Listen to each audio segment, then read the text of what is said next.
कुठं आपलं आता कित्येक मुलं बघतो मी तर क्लासमध्ये झोपी जातात. आता तसं बघायला गेलं तर ही वेळ नाही आहे झोपायची. उलट किती म्हणजे फ्रेश वातावरण असते. आता का झोपते त्यांची चूक नाही आहे, कारण ते इतके थकलेले असतात. प्रॉपर झोप झालेली नसते. कॉलेजमध्ये ताण असतो, अभ्यासाचा ताण असतो. मग ते तशाच तितक्या जड अवस्थेत ते शिकतात. शिकलेल्या डोक्यात जात नाही एकतर, आणि वेळ तर जातोच जातो, फायदा काही होत नाही. तर हे जोपर्यंत तुम्ही इथं आहात, क्लासमध्ये आलात आणि तुम्ही फ्रेश नाहीत, तर मग त्याचा काहीच उपयोग नाही. ते शिकल्यासारखंच नाही. वेळ तर गेला, पण ते तुमच्या डोक्यात काहीच नाही जात. म्हणून स्वतःला मेंटेन करा अगोदर. स्वतःची तब्येत चांगली ठेवा. समजा तुम्ही आजारी पडलात परीक्षेच्या काळात महिनाभर, तर तुमच्या 2 वर्षाच्या अभ्यासाचा काय फायदा? म्हणून अगोदर स्वतःला मेंटेन करा. पहिल्यांदा तुमची स्वतःला मेंटेन केल्याशिवाय तुम्ही रिझल्ट नाही देऊ शकणार बिलकुल. अगोदर प्रॉपर रोजच्या रोज झोप झाली पाहिजे, योग्य आहार घेतला पाहिजे, व्यायाम केला पाहिजे, योग्य झोप घेतली पाहिजे. तर तुम्ही ते हे सगळं पेलू शकाल. कारण बौद्धिक काम करतो आपण. लाकूड तोडणारा माणूस आहे, त्याला काही बुद्धीचं काम नाही, तो थकत नाही. पण तुम्ही बघा ना, बाकीच्या लोकांना 8 तास काम आहे, टीचर लोकांना 4-5 तास काम असते. का? तर त्याला बौद्धिक काम करावं लागतं, तो लवकर थकतो.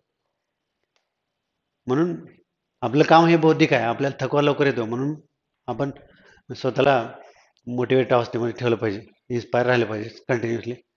म्हणून आता कित्येक अगदी पेंगलेले मुलं असतात, अगदी म्हणजे अशा अवस्थेत असतात की म्हणजे घरी गेल्यानंतर हे झोपी गेल्यानंतर 2-3 दिवस उठते का नाही असं वाटतं. म्हणजे ही अशा अवस्था असतात. मग हे त्या मुलांची चूक नाही आहे. त्यांचं त्यांची झोपच पूर्ण झालेली नसते. त्यांचा थकवा गेलेला नसतो. तशा अवस्थेत त्यांच्यावर बंबाटिंग चालू आहे, लादणं चालू आहे. कितीतरी सारखं शिकत राहा दिवसभर. क्लास करा, कॉलेज करा, अभ्यास करा.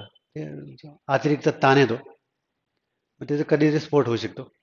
त्याच्यामुळं कारण ते आजारी पडणं, कुठं काहीतरी प्रॉब्लेम येणं असं होऊ शकतं. म्हणून अगोदर स्वतःची तब्येत, ते आपण एक म्हणतो ना, शिरस्त्राला म्हणतो पगडी 50 म्हणतात ना, तसा अवस्था आहे. तर ते त्याकडे लक्ष द्या. बिलकुल म्हणजे हेच म्हणून नाही, आता 12वीचे पण मुलं सकाळच्या बॅचमध्ये काय, संध्याकाळच्या बॅचमध्ये अक्षरशः म्हणजे एवढं जोरदार आवाज चालू आहे इथं बोलायला मी, इतकं शांत झोपतात. बिलकुल त्यांना त्याचा सुद्धा डिस्टर्ब होत नाही.